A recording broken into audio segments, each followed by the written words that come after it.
and just I think China is one of the best places at the moment. Clement actually lives a really interesting lifestyle. Every single 2 weeks, he'll fly somewhere else. Explain. Meet Clement, a young French expat who's been living in China for 7 years since graduated from college. Today we're going to talk about his interesting lifestyle where he lives bi-continentally in China and France. What does he do to maintain this kind of lifestyle? And also discuss why he thinks China is the best country to be at this moment. And also his dating experience in China. My name is Cara, and let's discover the modern lifestyle. Hey guys, welcome back to the channel. My name is Cara. Today I'm going to interview my friend, this Frenchman right here. He's been living in China for 7 years? Yes. Okay, he came to China since he was 25 years old. And today we're gonna yap about something extremely funny and interesting. We're also gonna hear his point of view of living in China as an expat and also his overall experience of traveling around and also living in Asia. So the other day, we went to Sanlitun for the bar together, and after you left, I met a guy. He's 6'5". I feel like he's close to 2 meters. Okay. But he had his boob jobs down. Yeah, and he's extremely tall. He has huge boobs. I thought he's a woman before he started to talk to me. I thought he's transgender or... That's transgender, but we don't call it here in China, right? He's a man and he's a man. Or Chinese guy or... Yeah, Chinese guy. Right. And then he's not very common. I heard it's super common here in Beijing. I talked to the taxi driver because the other day I was taking the taxi, passed by the guy again, and the taxi driver was asking me, hey, do you think is he a guy or a woman? And so oh, I know that person. He talked to me the other night. He said, it's kind of boring here in Martini, isn't it? I said, yeah, nobody's here. And then he goes, come on, I'll take you to somewhere else that's fun. And then I just followed him. We went to a bar together. We walked in, he ordered a beer, and he sat down next to a guy. 5 minutes later, they finished their beer and they left. I think they just went to a hotel or something. Yeah, okay. But as a guy, do you like that or not?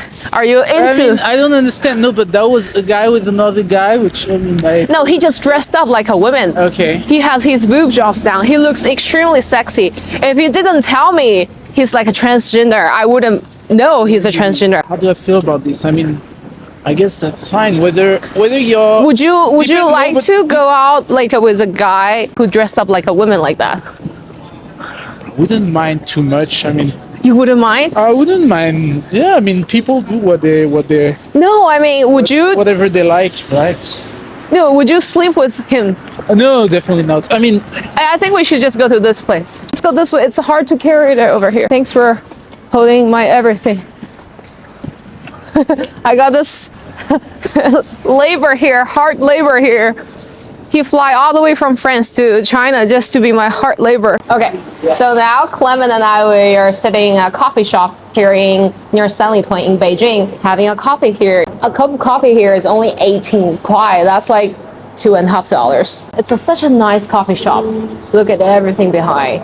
I just can't believe the price. Even in one of the most expensive city here in China, it's only 18. So Clement, initially what brought you to China? I just graduated from college and I got my master's degree in business and... in China? No, that was in France. That was in France. In France. I was thinking, considering my options. I got several opportunities in consulting, in management strategy consulting. Got offers from the Boston Consulting Group, McKinsey.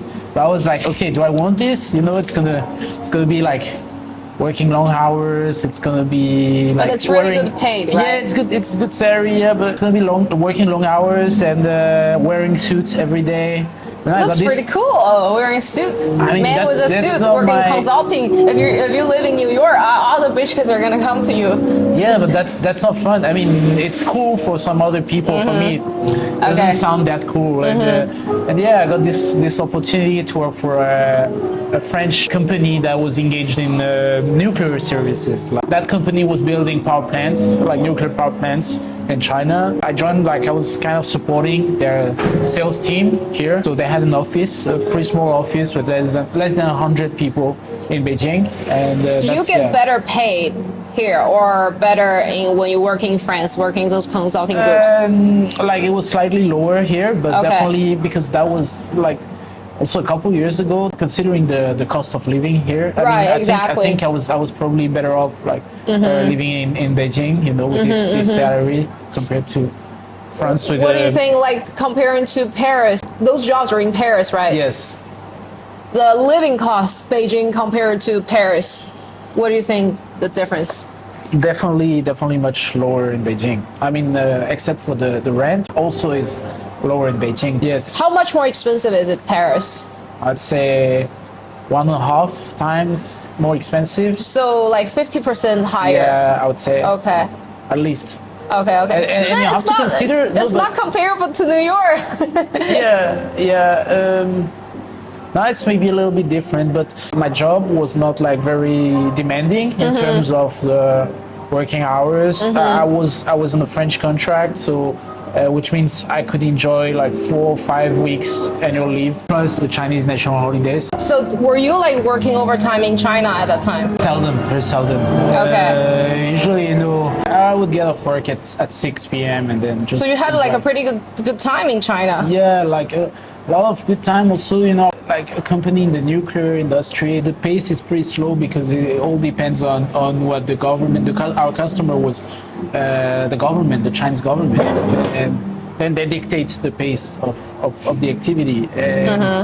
They were not in a rush to get the contract signed and the deals signed. So, yeah, okay, there were like maybe every now and then some times where like we had to work a little bit harder, but overall, yeah, there's no pressure whatsoever. The company was not doing so well because that was a couple years after Fukushima, you know, the nuclear accident in Japan, you know. Oh. Tsunami. So they're like, it's not. I mean, definitely the Chinese government is pro-nuclear, but there's a challenge with the public acceptance, you know, like a lot of, like the population, the people are scared, you know, of having a new plant being built next to their homes. So yeah, overall the pace was pretty slow. I want to live a chill life. You're a typical French. No, that's not exactly the case. It's just what I want is just I mean, especially at that time, you know, I was freshly graduated. I didn't know exactly what I wanted. That's true. I just wanted, you know, as I was saying earlier, you know, there's no shortcut, but I was kind of looking for a shortcut because. I mean, everybody tried for a bit, and then we realized the shortcut doesn't work. Because I thought, okay, the salary is not bad. I'm gonna discover a new culture. Like Asia is faster. Maybe there's gonna be like some really nice opportunities, economic opportunities, financial opportunities there. So I'm gonna give it a try. And then I discovered actually I didn't have so much work to do. Most of my time, you know, I would say I was half like spending my working time working, but also studying Chinese because I had a lot of free time, a lot of, you know, I was not completely slacking off, but kind of. Clement actually speaks really good Chinese. He's like one of the few expats who live in China that can speak good Chinese. You call me an expat, but what's the difference like between an expat and immigrants? Immigrants is somebody who you decided to immigrate somewhere where you're trying to get a local passport or like a green card, but the expats is more like I know in America people think expats and immigrants are like the same thing, but like I think in Asia expats means more somebody just come here for good opportunities instead of trying to get the green card here. Yeah. Right. I mean, nobody's trying to get the green card in China because it's impossible to get the green card here. Yeah, like even I was interviewing my friend Michael this morning. He's been living in China for the past 25 years. He doesn't have a green card, but now he wants a green card because he still want to keep living in China. He think that was like more sustainable. But have you ever thought about getting like a Chinese green card? Probably not. No, not really. Right? I don't really see the truth is, I feel whenever, like, if I really want to stay here and work here, I think I'll always find a way. This is what we're going to discuss about. Like, Clement actually lives a really interesting lifestyle. He's kind of like me, but he's more... On the run, on the go. Yeah, he's more on the go. He's more nomad than me. Like, I spend maybe like 7 or 8 months every single year in America and maybe like 4-5 months here in China. But Clement, he's like every single 2 weeks he'll fly somewhere else. Explain. There's not much to explain. Just Come on. I don't have a regular home, which actually kind of sucks. Like a place to stay long term. Even when I go back home in France, sometimes when I spend too much time with my parents, they will like kick me out in a very nice Do you way. mind talk about the part where you're on like traveler's visa? Do you mind talking about that? Truly, it's been over a year since the Chinese government implemented a new policy that enables us French and a lot of other European Union citizens to get into China without a visa. So it's a visa-free policy. Right. Visa-free policies to those countries who doesn't speak English. So France is on the list. Yeah, I don't know about other. I mean, many So many Clement European countries. fly out every 2 weeks to renew his visa. Yeah. It's kind of funny. Recently, it's been extended to 30 days. So, Oh, 30 days. yeah. Come on, like 30 days now he can finally stay in mainland for 30 days. Before that, when I was living in Shenzhen, he would come to Hong Kong and visit me, and every other week, and then we hang out in Shenzhen. It's kind of interesting, that kind of lifestyle. Do you still have your apartment here in China? I stay at a friend's place when I'm in Shanghai. For me, it's so much more convenient because I don't want to be, sometimes, when you stay somewhere, you have to sign a lease for 1 year or Yeah, whatever. that's what I do I try to avoid America. this. Yeah, I don't really like this kind of lifestyle. It doesn't mean, I feel a bit tired, Traveling of way too moving much. around or too Yeah, much. yeah, yeah. I like to have a place. I feel that, But yeah. at the moment, I don't really know what to decide. It's very hard for me to make a decision about one place where I want to stay long term. But as soon as I have a better idea of where I want to stay, then I'll get an apartment and secure that. But the thing is, you have to re-enter China every 30 days. yes, which is fine for me because due to my work or my family issues, I'm more or less, I have to travel at least once a month. So I don't even have, compared to a couple months ago, I had to do those visa runs every 2 weeks. So every other week I had to fly to Hong Kong, then get back into China. Is moving to Bangkok is still on one of your lists?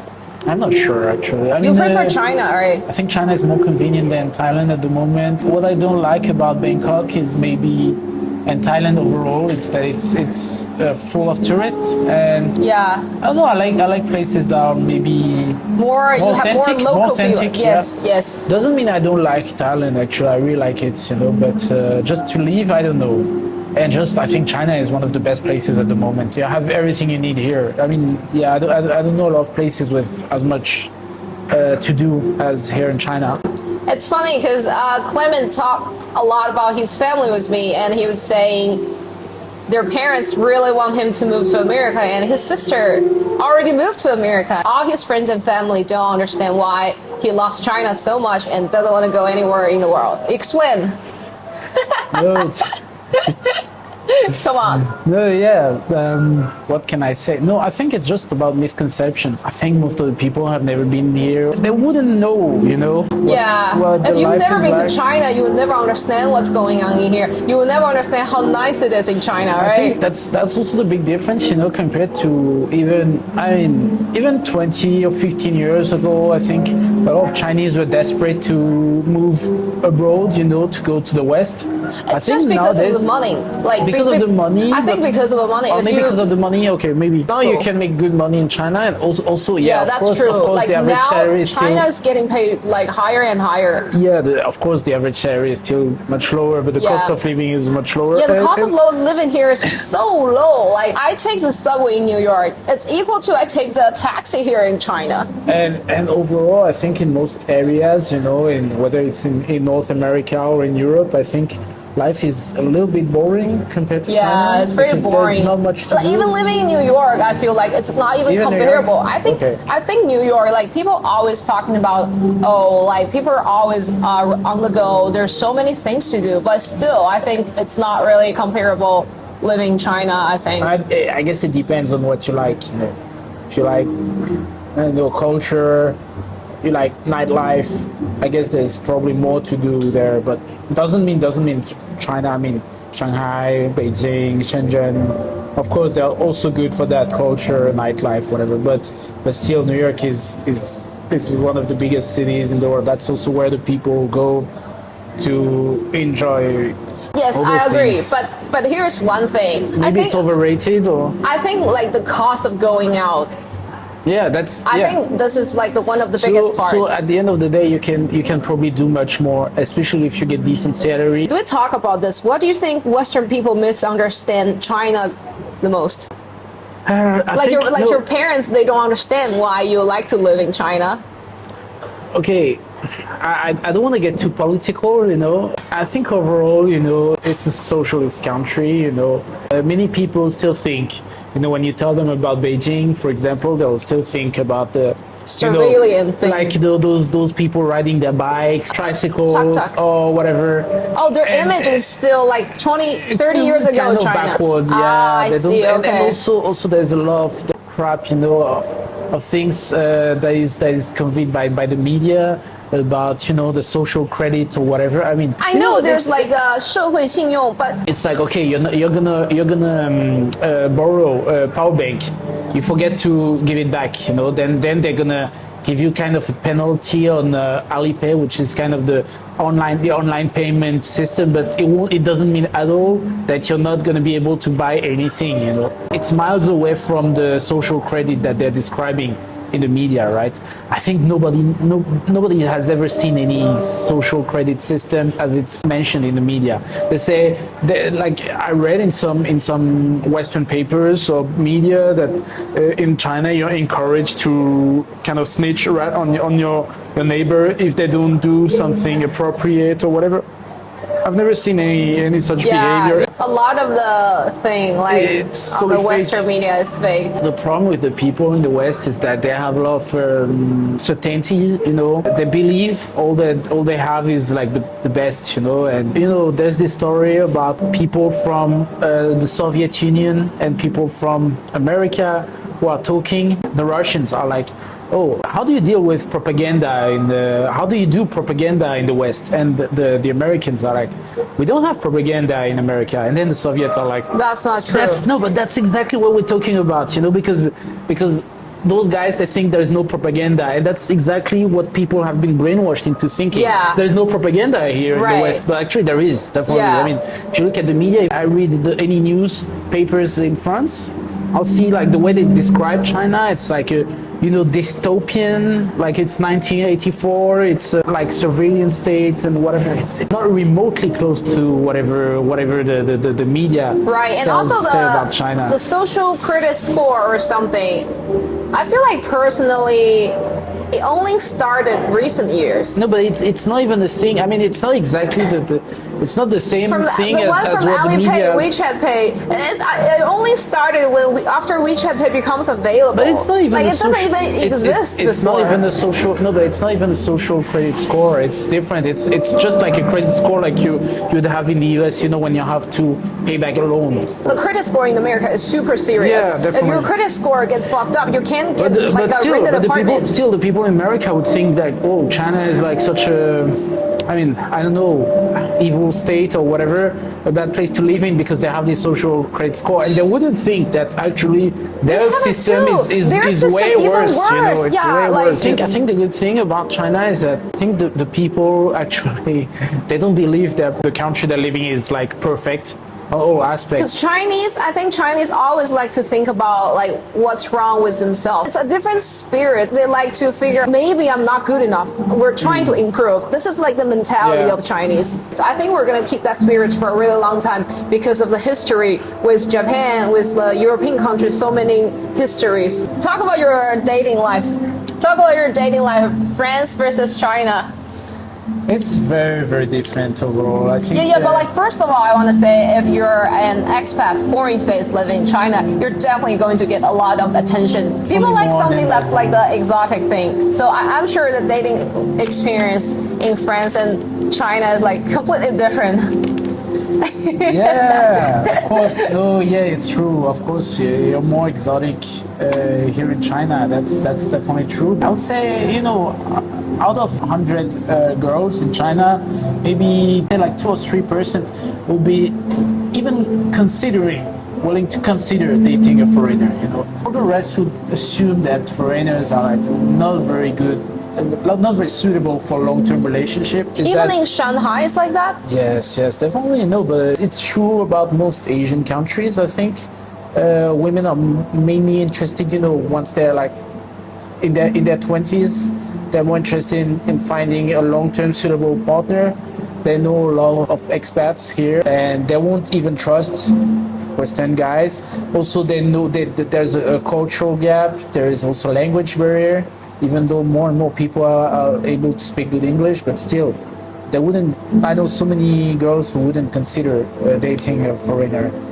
Maybe some would have fun like for a couple of years, but then they would try to find a Chinese husband eventually, because even it's better, more convenient for them to introduce their family. As a foreigner or even as a Chinese, if you're trying to date and maybe get a little bit serious about dating a Chinese girl, like her parents are gonna ask if you own an apartment, if you have like a good job, if you have a car, whatever. If you're a teacher who's like living in an apartment that is just kind of rented by the company, yeah, that's not gonna be enough, because you don't own the asset. Clement is being very objective about this topic. Like he's actually, probably you talk to like a lot of the local people, so you have like your own conclusion, like right here. Yeah. I see. Okay. I never even thought about that. Are people actually expecting a house, a car? At least my friend group are not like that, because everybody is pretty rich. Everybody's like, all the girls I know, they're not really expecting their husband to have this and that. Like, so I never even thought about that for so many years. So the truth is, as an expat, of course, you will always find, China is so big, the population is so high. So of course, if you go to like a club in Beijing and Shanghai and Shenzhen and Guangzhou, which is mainly a club where like foreigners go, like, then of course you will easily find women that are actually interested, because their purpose to come here is that they are interested in dating a foreign guy. Then that's where it gets easy as a foreigner. But most of the time, on the streets, a random person you meet, they're probably not interested in a foreigner, which I think is totally fine. I mean, you have to get out from the bubble. Yeah, you gotta get out from the bubble and see what's going on in the world, I think. I don't want to be associated with those sexpats, like the guys who can't secure any date back home and can in China. I mean, it is what it is. I think Chinese women are very picky. If you can't find an apartment back home, you probably can't find a woman here, to be honest. I think here China is nothing like Thailand. Yeah, true. Definitely true. Yeah. True. And also, if you want a Chinese woman who can speak proper English, they're usually pretty well educated. Yes, right. It's true. That's true. Yeah. So it's not. Do you have like a friend who's like that, sexpat? Like the other guy, the light-skinned guy. No, but that's very different, because that guy. Okay, of course, I have a friend who's like a playboy. I have several friends who are playboys, actually. The French guys in China, they're the worst. No, not really. I cut this part out. This is just a stereotype. But no, I have friends who are doing. I wouldn't say they're doing well. It's just that they're like, okay, they're like playboys, so they get a lot of girls. I mean, it's because they want to play. That's totally fine. But actually, it's not only with local women, Chinese. It can also be with Westerners. A lot of Russians. Russians are not Westerners. They're people, Easterners. Yeah. But overall, my point is that I wouldn't call that sexpats. Sexpat is more like the people, who go to Thailand because they're gonna kind of. And Hong Kong. Hong Kong has been changing, but there used to be loads of sexpats go to Hong Kong, I think. Probably, yeah. Mainland is more conservative, but yes. I heard it's actually my first time hearing this word sexpats in mainland. Because the first time I heard about it, like people were talking about that in Hong Kong, and also more referring to those guys who go to like Thailand or Philippines. Yeah. Yeah, it's not that common here in China. Yeah, I feel it's not that common. At least my friends.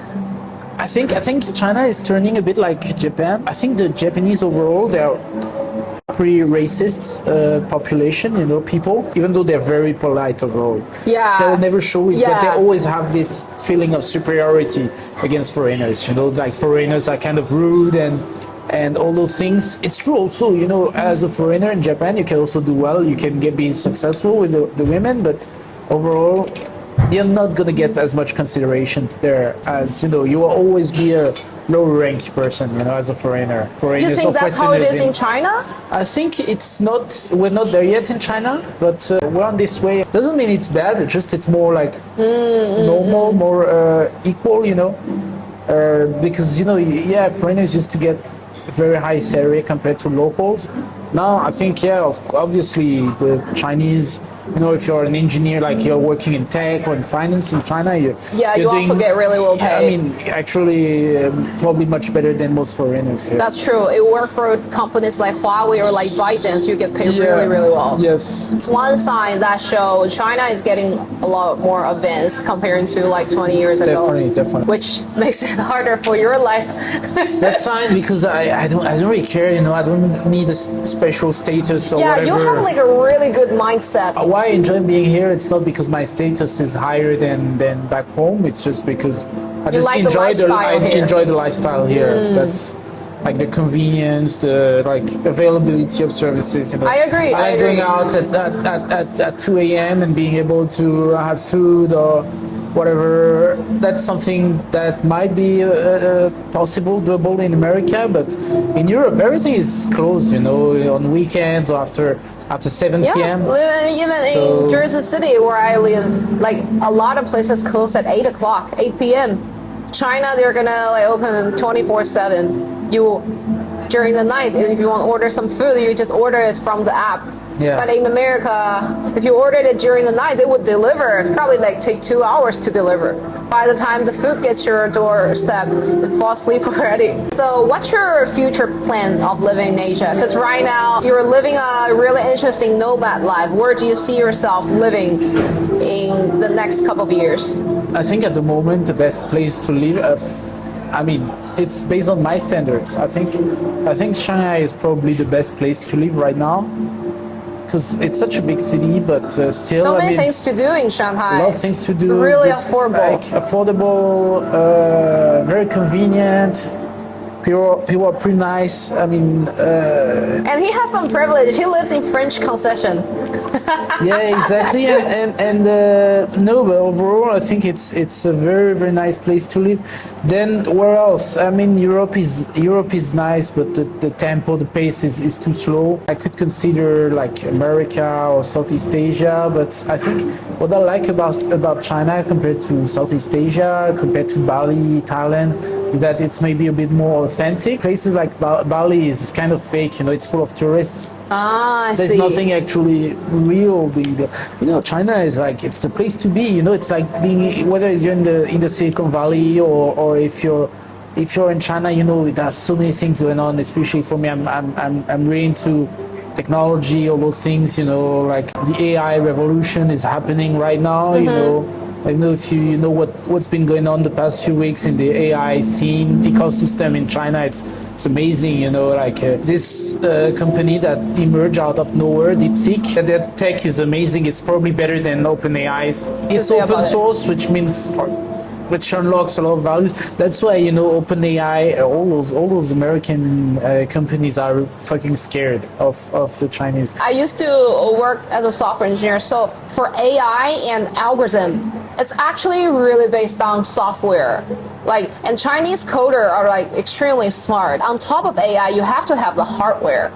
That's why. Yeah, but that's the thing with DeepSeek is that those guys, it's just a side business for them. They're like GPU guys, so they have a perfect understanding of the hardware, and they just mess around a bit with AI, the AI business, and then they realized they could actually do well. It's a pretty small team, like 200 people working there, and they managed to build something that is extremely competitive. The software is based on the open source from OpenAI, right? It's not. No. They made it. They made their own software open source, which means Really? that you can run it locally. You don't have to. You can actually, basically, you can run it for free. Actually, you don't need to. You don't need all the computation to be done by the company itself. So it's much more reliable. I mean, it's something you can run on your own, where you can control the technology. You're not dependent on the third party who is gonna let you enable you to run their algorithm. Product is really good. Okay, I definitely need to give it a try. Like great potential, yeah. Would you ever work for like a Chinese tech company? It's a lot of pressure. You work at tons, but you also get paid extremely well. That's not really the direction. I mean, I could have, like, in the past. You're in finance, right? I think at my skill, I'd rather work as a, kind of independent consultant, freelancer, or whatever, working with those Still, guys. the French style. I just want to chill. No, I don't want to chill. It's not that I want to chill. No, I definitely want to make money, but I don't want to work for a big company. I want to call the shots, I want to be the driving seat. I don't want to work for anyone else. I want to work for myself. I don't want to have like a manager who tells me do this, do that. I'd rather make much less money and work for myself independently, being able to take a day off whenever I want to. You just I don't want to have a free soul. Yeah, free soul, and just being able to make money and following my own direction. A great time chatting with Clement. He has a lot of similar opinion with me because we're the same age. We live in a similar nomad lifestyle. So it was a great pleasure chatting with Clement. We hope we can do this again in the future. Sure. Thank you guys for watching till the end. If any of you guys want to be in my channel, make sure to send me an email right here. And I'll see you guys soon. Bye.